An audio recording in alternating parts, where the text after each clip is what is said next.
So this is Tyneham village, which was evacuated during the war, or the beginning of the war, in preparation for D-Day. And all the people were moved out, and they never came back, and it's still in the middle of Lulworth Ranges, which are used for tank training.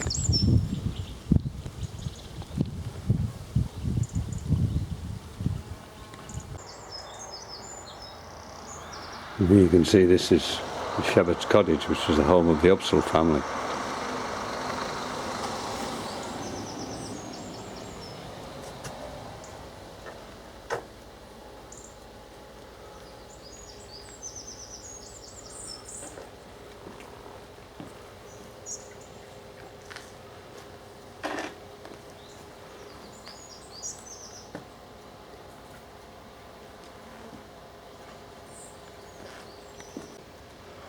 And this is the post office.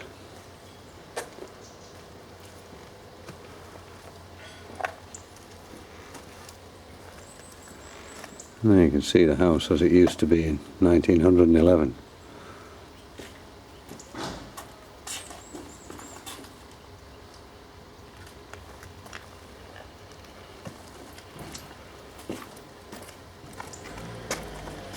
This is the home of the teachers. And, there was just one teacher, and they lived here, and everybody was moved out in 1942.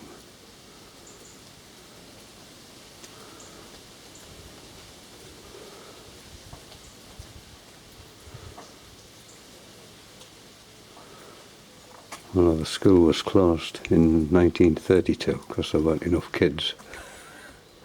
Not surprising. But,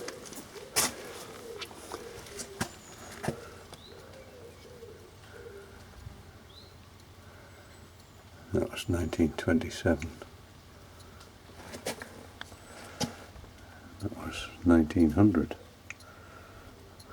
So it's quite a thriving community, looking at the number of children on the photographs. And this is Tyneham Church, so it's obviously been a thriving place at one time.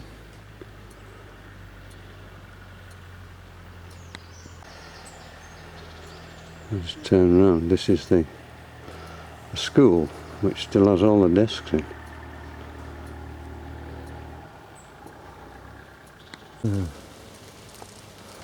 Another row of houses. So these were the laundry cottages. You can see how they used to look now. Everything has been taken over by woodland and bushes.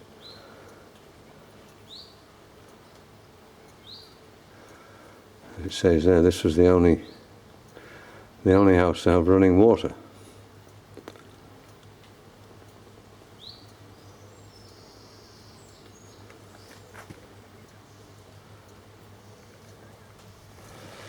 Some interesting little anecdotes.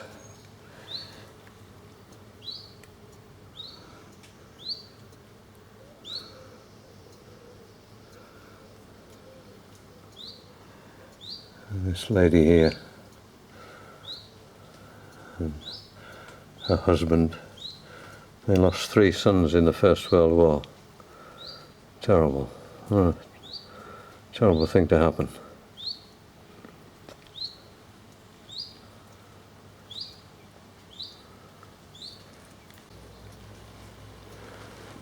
Here in the early morning sunlight.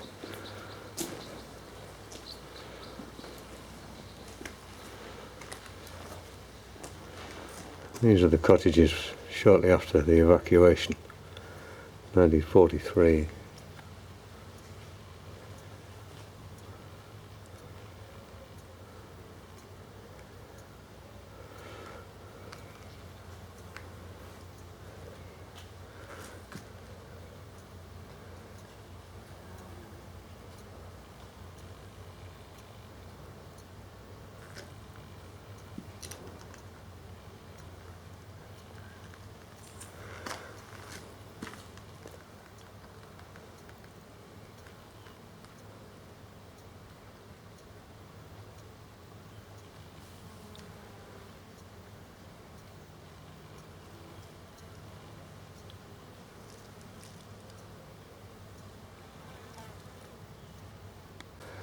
You can see how the whole place has gradually been taken over by woodland.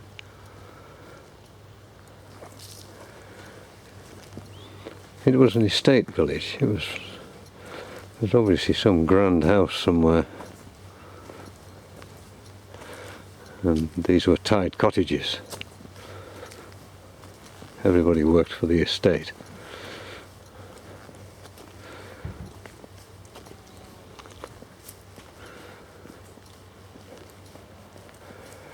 And in this end cottage here was where they did the estate laundry. Hard work.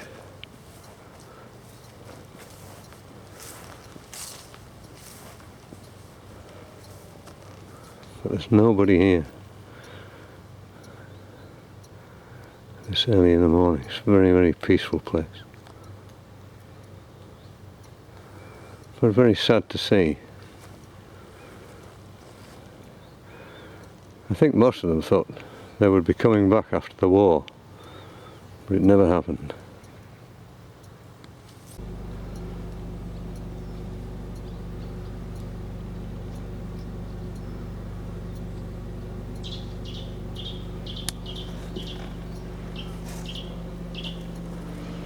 And here you can see the typical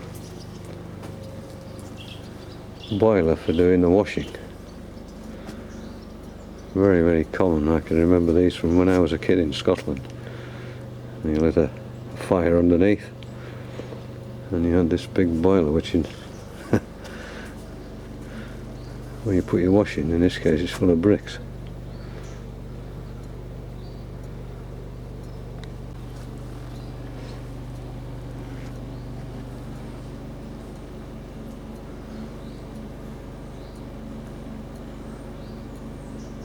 This is the school with all the little pegs.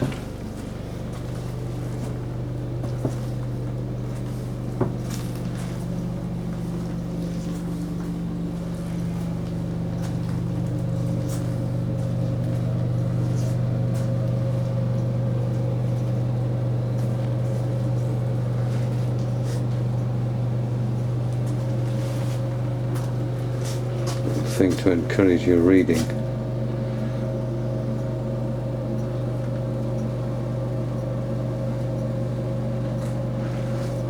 Strange, here we are. All back in vogue now, phonics.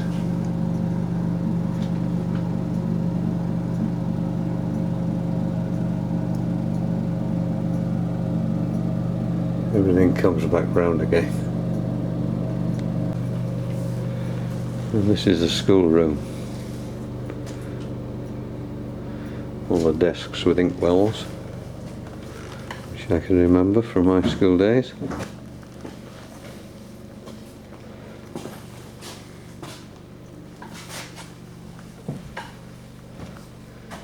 And like my school days, natural history obviously played a major part in their education.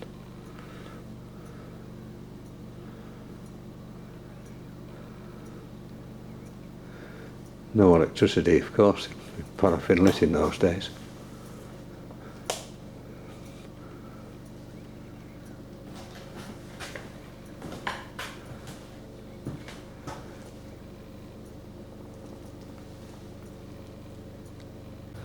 Lots of old books still here. An old bookcase.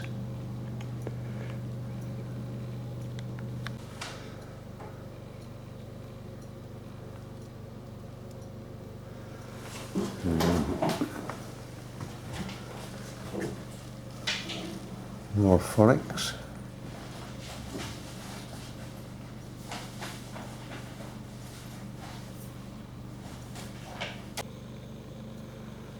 Interesting little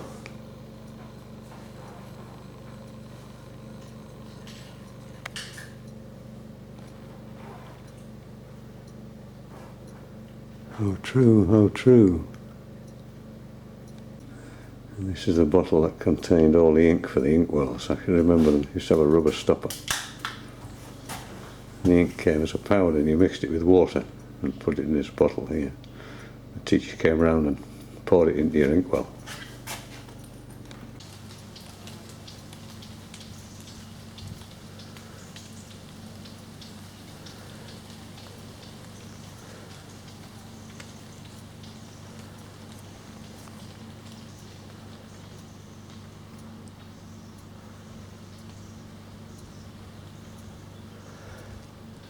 Yeah, it would have been wonderful if the families had been able to return and this had remained a thriving community in this little remote place.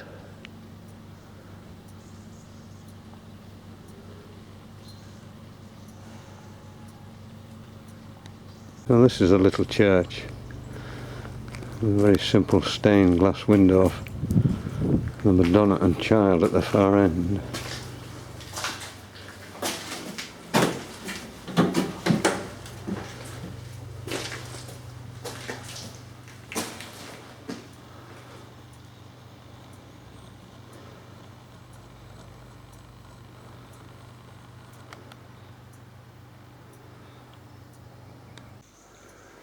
The estate was owned by the Bond family.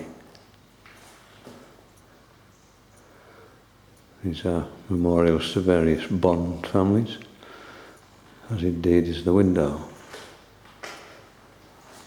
And it has this wonderful barrel roof.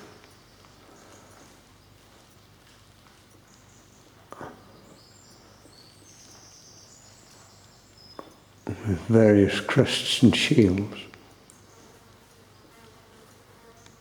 And this is the big house, Tyneham House. There's a little bit of history about it there.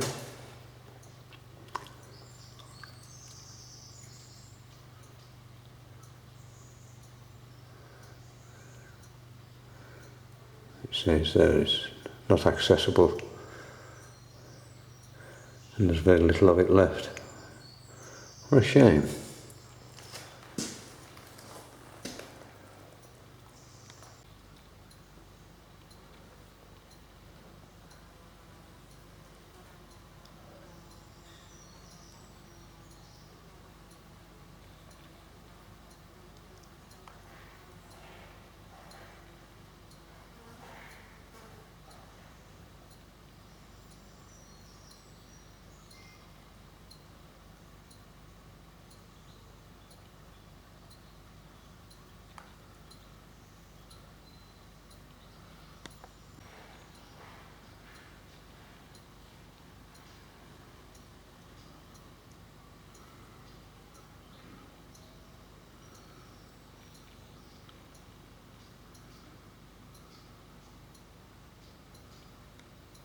And these are the ruins of the big house in 2010.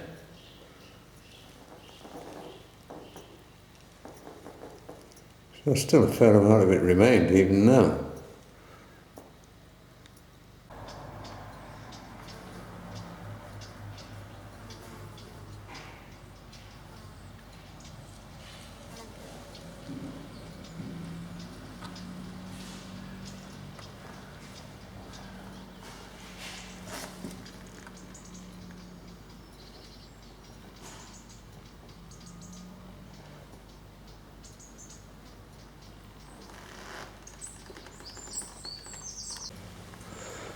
A bit further away from the church is what looks like a rather grand house, a grand entrance to it.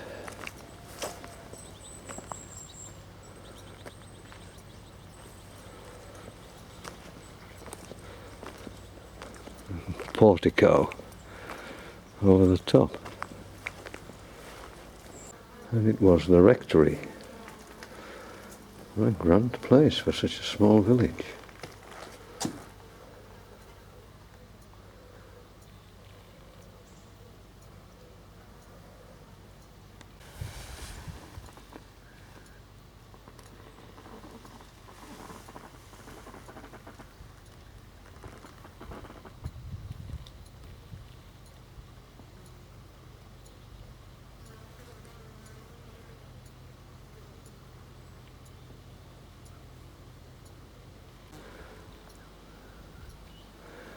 So these were obviously the stables, and next door to it was the carriage house.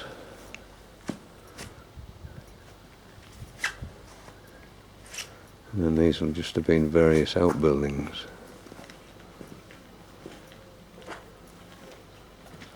So yeah, so the rectory had seemingly quite a good life.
These are the double cottages.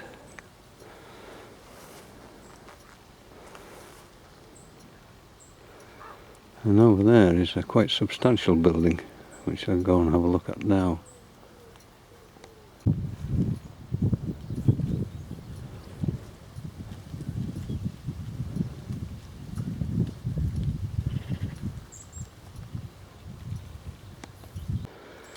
Oh, it was the gardener's cottage. Much bigger than the other cottages.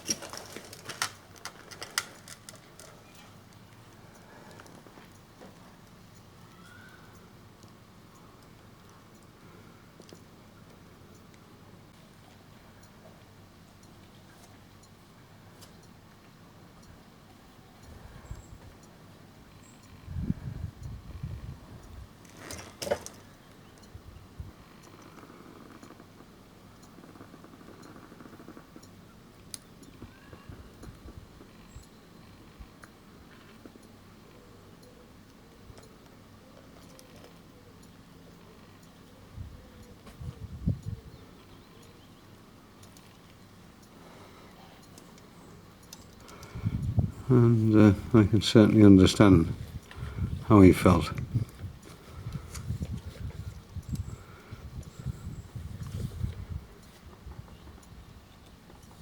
Well, this is the remains of the farm. It's an interesting building.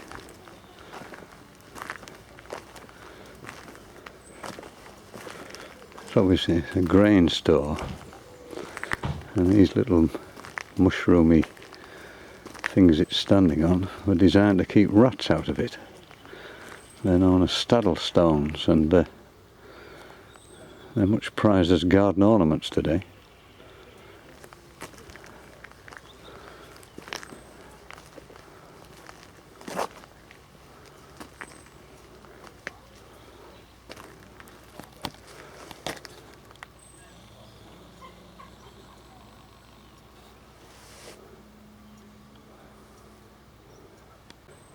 Cart for carrying hay or bushels of corn. And on the far wall, I can remember these from when I was a kid. They used to attach to the front of a tractor, and they were used for picking up the last remains of the hay. It didn't do to stand in front of this thing when it was moving across the field.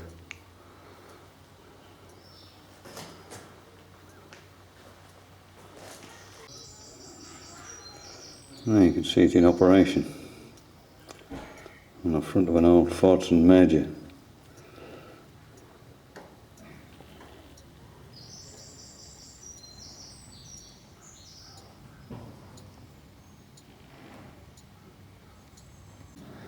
This is the front of a very primitive seed drill, obviously pushed along like a wheelbarrow. It must have been hard graft.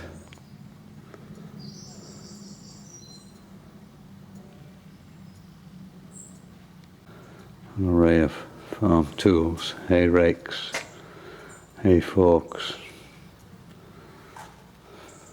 scythes, manure gripes, bill hooks,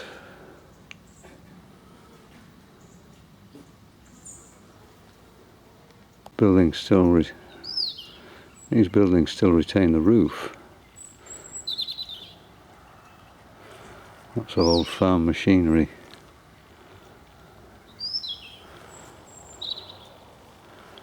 And on this side the cart shed, and in the corner is what they've called the bull house, obviously for keeping the bull.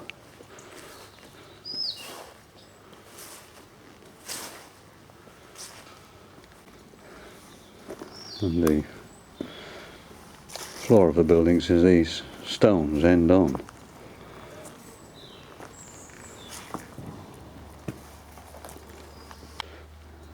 And here in the buildings the remains of bits of farm machinery. This is obviously a hay cutter. It's probably horse drawn at one time, but been modified to fit a tractor. Yeah, a very familiar tractor on most farms. Fortson Major.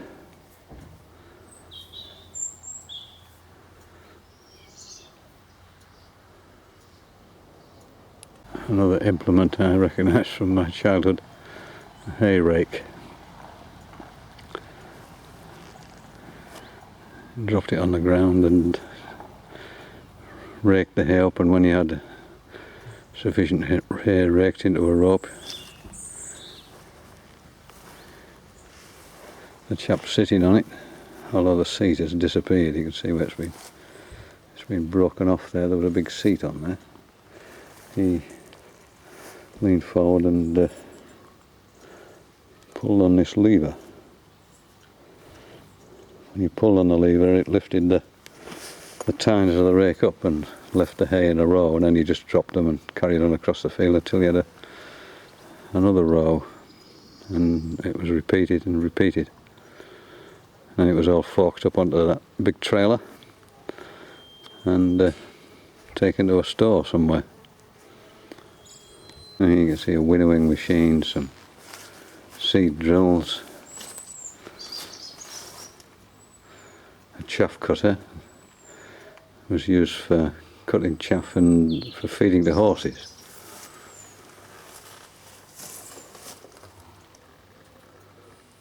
This is a hay turner.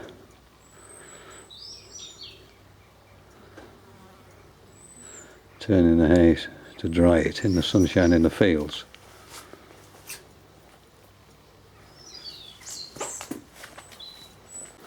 I think this machine is a potato sorter. I seem to remember you put your potatoes in this end and the soil tended to drop through. You went over this little grid when all the little potatoes dropped out, and all the other potatoes for selling were taken up there and dropped into a bag at the end. And the small potatoes were usually used for feeding to pigs. These are the stables. Obviously big cart horses in here, big working horses. And this is the harness room. These are the head collars of the horses. Each horse would have its own head collar. But it was hard graft. Walking behind horses for hours on end, ploughing in the winter time, and freezing cold winds. It was a very, very hard job. This was the farm pond. It wasn't a pond as such.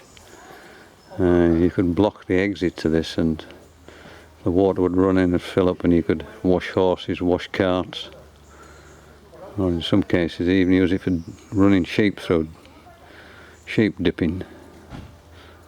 And I don't doubt it was used for horses when they'd finished half a day's labour and they were brought back to swap for a fresh pair of horses for the afternoon. And then they would, this is where they would be taken for a drink.